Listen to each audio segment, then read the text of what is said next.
میں اپنے والدین کی بیٹوں سے بڑھ کر خدمت کروں۔ پھر بھی اپنے ننھے منھے ہاتھوں کو اٹھا کر میں اللہ سے دعائیں کرتی تھی کہ میرے ابا اور اماں کی یہ خواہش پوری کر دے، لیکن اللہ پاک کے ہر کام میں کوئی نہ کوئی حکمت ضرور ہوتی ہے۔ منی کے بعد اماں کی مزید 2 بیٹیاں پیدا ہو گئیں، لیکن بیٹا نہ ہوا۔ اماں کی طبیعت خراب ہونے کی وجہ سے اب ڈاکٹرز نے انہیں منع کر دیا تھا کہ وہ بالکل بچہ پیدا کرنے کے لائق نہیں رہیں۔ اپنی چوتھی اور آخری بیٹی کی پیدائش کے وقت اماں اور ابا کافی عمر رسیدہ ہو چکے تھے، لیکن قسمت میں 4 بیٹیاں لکھی تھیں تو انہیں پیدا تو ہونا ہی تھا۔ تینوں بہنوں کی پیدائش تک میں جوان ہو چکی تھی۔ اماں نے محلے کی کچھ عورتوں کو اچھے رشتے دیکھنے کا کہا۔ جلدی میرا رشتہ بھی ہو گیا، جو میرے ابا پر مزید پریشانی کا باعث بنا، کیونکہ ابا ایک معمولی کریانے کی دکان چلاتے تھے جس سے گھر کا خرچہ بھی اللہ اللہ کر کے پورا ہوتا تھا۔ شادی کی اتنی بڑی تیاریاں بھلا کہاں سے ہوتی؟ میرے ابا نے میری شادی کے کچھ رشتہ داروں سے مدد لی تو کچھ قرض اٹھایا۔ کیا کرتے؟ آخر بیٹیاں پیدا کی تھیں، اب رخصت بھی تو کرنی تھی۔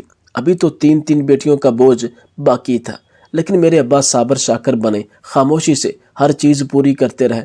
میں نے بہت چاہا کہ گھر میں ٹیوشن رکھ لوں یا کوئی پارلر بنا کر یا سلائی کا کام سیکھ لوں، گھر میں ابا کی مدد کروں، لیکن ابا نہ مانے۔ 3 سال بعد میری دوسری بہن کی بھی شادی کر دی گئی۔ ہماری غریبوں کی شادی بھی بس سادہ سی ہوتی ہے۔ میں کمرے میں بیٹھے انتظار کر رہی تھی کہ اماں میرے لیے شادی کا کھانا ایک چھوٹی سی پلیٹ میں لے کر آ گئیں۔ کھانا دیکھتے ہی مجھے خوشی سے زیادہ دکھ ہونے لگا کہ میرے ابا نے نہ جانے کیسے اس بریانی اور قورمے کے لیے پیسے جمع کیے ہوں گے۔ ایک نوالے کے ساتھ میرے 10 آنسو گر رہے تھے۔ دل میں بس یہی خیال آ رہا تھا کہ باپ کو بیٹی کا بوجھ اتارنے کے لیے کتنے بوجھ اٹھانے پڑتے ہیں۔ سب کا کھانا ہو گیا تو اب میرے رخصت ہونے کا وقت تھا۔ میری ساس کمرے میں مجھے لے جانے کے لیے آئیں تو اسے دیکھ کر میں حیران ہوئی۔ کیسے لوگ تھے!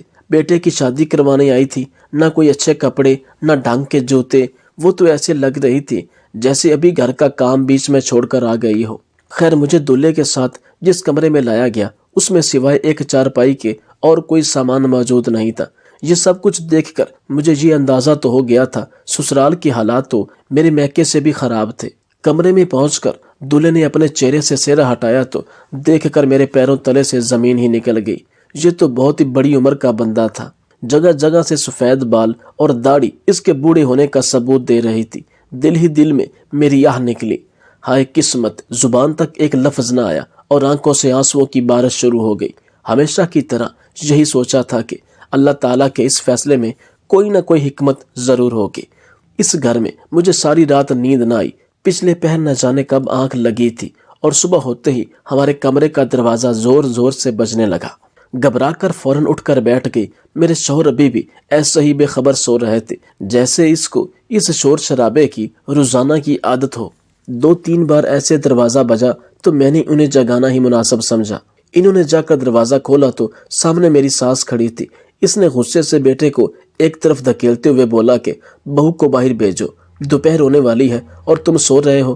وہ خاموشی سے میری طرف دیکھتا رہا تو میں خود ہی اٹھ کر ساس کے پیچھے باہر جانے لگی۔ تب ہی ساس بولی، آ جاؤ بہو، آ جاؤ، دیکھو تیری ساس بیچاری اکیلے کتنے کام کرتی ہے۔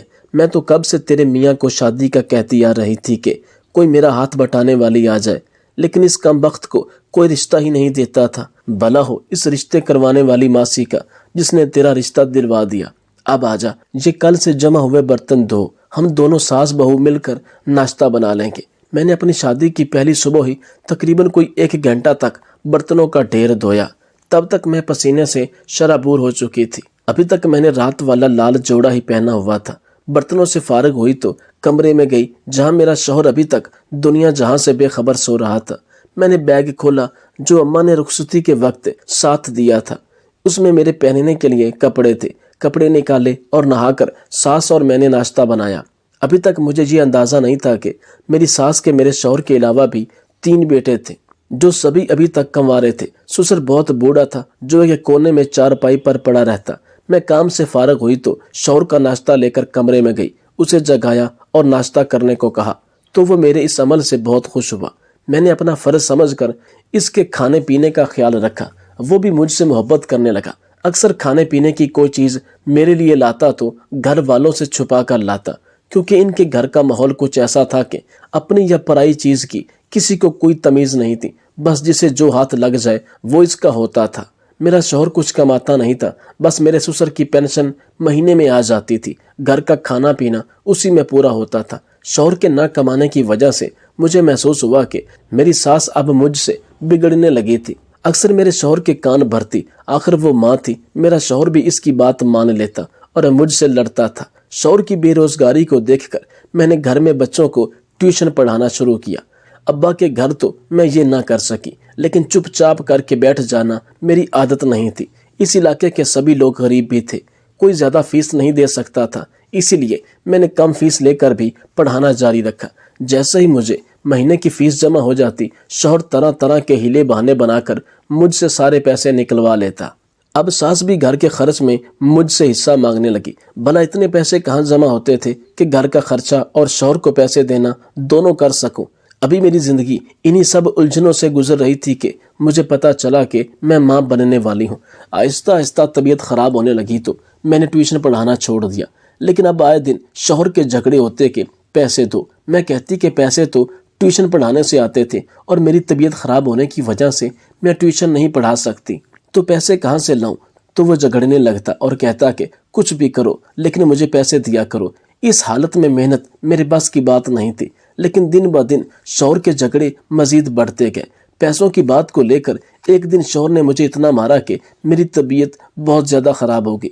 کیونکہ بچہ پیٹ میں تھا اس لیے تکلیف سے تڑپنے لگی۔ ان لوگوں کو جب ایسا لگا کہ مجھے علاج کی ضرورت ہے، مجھے اپنے ابا کے گھر چھوڑا ہے۔ میں وہاں جانا نہیں چاہتی تھی، لیکن میری تکلیف کچھ اتنی زیادہ تھی کہ مجھ سے منع کرنے کی طاقت باقی نہیں تھی۔ میری حالت پر اماں اور بابا بہت پریشان ہو گئے۔ فوراً مجھے ہسپتال لے جایا گیا، لیکن بہت زیادہ مار پیٹ کی وجہ سے ڈاکٹر میرے بچے کو نہیں بچا پائے۔ مجھے اس بات کا بہت صدمہ لگا، میں بہت زیادہ روئی، لیکن گھر سے کوئی پوچھنے تک نہ آیا، جبکہ ان کو بچہ ضائع ہو جانے کی خبر بھی ملی تھی۔ وہ لوگ ساتھ رہنے کے لائق تو پہلے بھی نہیں تھے، لیکن اب اس بات کی وجہ سے مجھے اپنے شوہر سے شدید نفرت ہونے لگی تھی۔ میرے باپ نے بھی یہ طے کر لیا کہ جب تک وہ لینے نہیں آتا تو واپس نہیں جائے گی، لیکن کئی دن گزر جانے کے بعد بھی وہ نہ آیا۔ میکے آئی تو ایک اور بات پتہ چلی کہ اماں نے میری چھوٹی بہن کا رشتہ بھی ایسے ہی بنا دیکھے کر دیا ہے۔ میں نے اس بات پر شدید احتجاج کیا اور ابا کو بھی سمجھایا کہ رشتہ دیکھ بھال کر ہی کرنا چاہیے۔ جب میری چھوٹی بہن نے میری حالت دیکھی تو وہ بھی ڈر گئی اور رشتے سے انکار کر دیا، کیونکہ یہ رشتہ بھی اسے رشتے کروانے والی ماسی نے کروایا تھا۔ اس کو منع کر دیا اور بتایا کہ ہم خود کہیں دیکھ بھال کا رشتہ کریں گے۔ اماں میری اس بات سے شدید غصہ ہوئی اور جیسے تیسے کر کے مجھے گھر واپس بھیجنے کی کوشش کرنے لگی۔ اس بات کو لے کر ہمارے گھر میں مسائل بہت زیادہ بڑھ گئے۔ تنگ دستی، غربت اور ابا پر میری شادی کی وجہ سے لیا ہوا قرضہ تو پہلے ہی تھا۔ ابا پر پریشانیوں کا بوجھ بڑھا تو وہ شدید بیمار ہو گئے۔ گھر میں ہم سب لڑکیاں بڑی مشکل سے ابا کو ہسپتال تک لے گئیں۔ ابا کا وہاں کچھ علاج ہوا، مگر طبیعت نہ سنبھلی۔ ڈاکٹر نے انہیں مکمل پریشانی سے دور رہنے کا کہا۔ ابا جو کریانے کی دکان چلاتے تھے، اسی سے ہمارے گھر کی روزی روٹی چلتی تھی۔ ابا بیمار ہوئے تو گھر میں فاقے پڑنے لگے۔ یہ دیکھ کر میں نے یہاں پر بھی ٹیوشن پڑھانا شروع کیا۔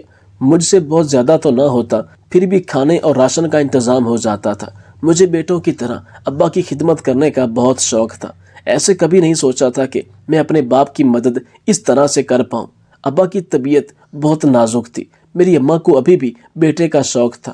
ابا دن بہ دن بیمار ہو رہے تھے، بہت سے ڈاکٹر جواب دے چکے تھے۔ آج ہم ایک نئے ڈاکٹر کے پاس ابا کو لے کر گئے تھے۔ وہ ایک لیڈی ڈاکٹر تھی، بہت اچھی اور نیک خاتون تھی۔ ابا کی بہت ساری دوائیاں بھی ہمیں فری دے دیتی تھی، مگر ابا کی حالت خراب ہوتی جا رہی تھی۔ ایسا لگتا تھا اب وہ زندہ نہیں رہیں گے۔ ایک بار ہم ابا کا چیک اپ کروانے ان کے پاس گئے تو وہ بولی آپ ان کی شادی کروا دیں، مجھے لگتا ہے شادی کے بعد یہ ٹھیک ہو جائیں گے، اور یہ بھی کہہ دیا کہ میں ہی ان سے شادی کروں گی۔ ان کی بات سن کر میرا تو دماغ ہی چکرا گیا تھا۔ بھلا یہ کیسے ممکن ہو سکتا تھا؟ ابا بھلا اتنے بوڑھے انسان اور وہ لیڈی ڈاکٹر کوئی زیادہ عمر کی نہیں تھی۔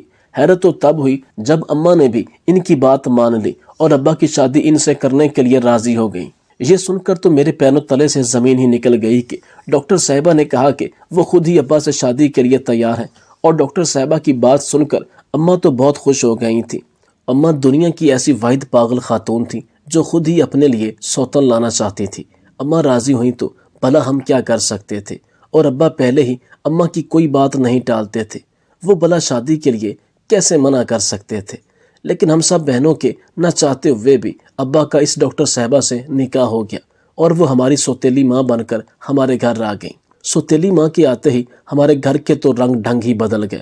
وہ ابا کا خود علاج کرتی اور بہت خیال رکھنے لگی۔ جلدی ابا صحت مند ہونے لگے۔ سوتیلی ماں نے میری چھوٹی بہن کا رشتہ بہت ہی اچھی جگہ اور بہت ہی امیر لوگوں میں کروا دیا، اور اب وہ میرے اپنے شوہر سے طلاق کروانے کی کوشش میں لگی ہوئی تھی۔ جلدی ان کی کوشش کامیاب ہوئی اور میری ان برے لوگوں سے جان چھوٹ گئی۔ میری سوتیلی ماں نے مجھے ایک اچھے اسکول میں ٹیچر کی نوکری بھی دلوا دی، اور وہ خود اپنے پیسوں سے ہمارے گھر کا بہت سارا خرچہ اٹھاتی تھی۔ دیکھتے ہی دیکھتے بابا بالکل اچھے بھلے ہو گئے اور وہ واپس اپنے کریانے کی دکان سنبھالنے لگے۔ ماشاءاللہ اب ہمیں پیسوں کی کسی بھی معاملے میں کوئی بھی ٹینشن نہیں ہوتی تھی۔ ہماری سوتیلی ماں بہت اچھی تھی۔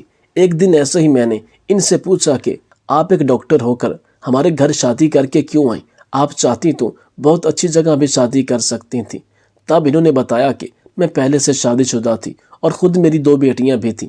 ایک کار حادثے میں نے اپنے شوہر اور دونوں بیٹیوں کو کھو دیا۔ بڑی مشکل سے میری جان بچ چکی تھی۔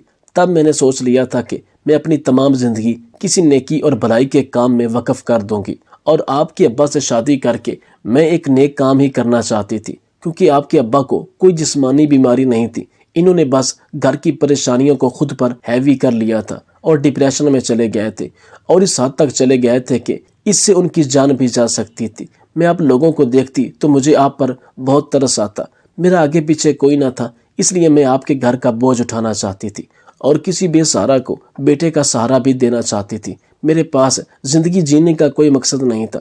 آپ لوگوں کی ذمہ داریاں اٹھا کر میں نے اپنی زندگی کو با مقصد بنا لیا۔ اللہ کا کرنا کچھ ایسا ہوا کہ جلدی میری سوتیلی ماں حاملہ بھی ہو گئی۔ اماں تو یہ سب دیکھ کر خوشی سے پھولے نہ سماتی تھی۔ اس بار انہیں پورا یقین تھا کہ بیٹا ہی ہوگا، اور آخرکار ان کی یہ امید اللہ تعالیٰ نے پوری کی۔ ہماری سوتیلی ماں نے ایک بہت ہی پیارے بیٹے کو جنم دیا تو ابا کی بھی خوشی دیکھنے کے لائق تھی۔ انہیں بڑھاپے میں اللہ تعالیٰ نے اتنی بڑی خوشی دی تھی۔ ہمارا بھائی ہم سب بہنوں کی آنکھوں کا تارا تھا۔ آہستہ آہستہ ہمارا بھائی بڑا ہونے لگا اور اس کے ساتھ ہماری جڑی ہوئی امیدیں بھی جیسے پوری ہونے لگی تھی۔ سوتیلی ماں میرے لیے بھی ایک شاندار رشتہ لائی تھی۔ اتنے اچھے اور کھاتے پیتے لوگ تھے۔ رشتہ ہوا تو اس بار میری شادی کے تمام اخراجات دولہے والوں نے اٹھائے تھے۔ بہت ہی اچھے طریقے اور دھوم دھام سے وہ میرے گھر بارات لائے اور میں بیاہ کر اپنے سسرال گئی۔ مجھے دنیا میں ہی جنت مل گئی۔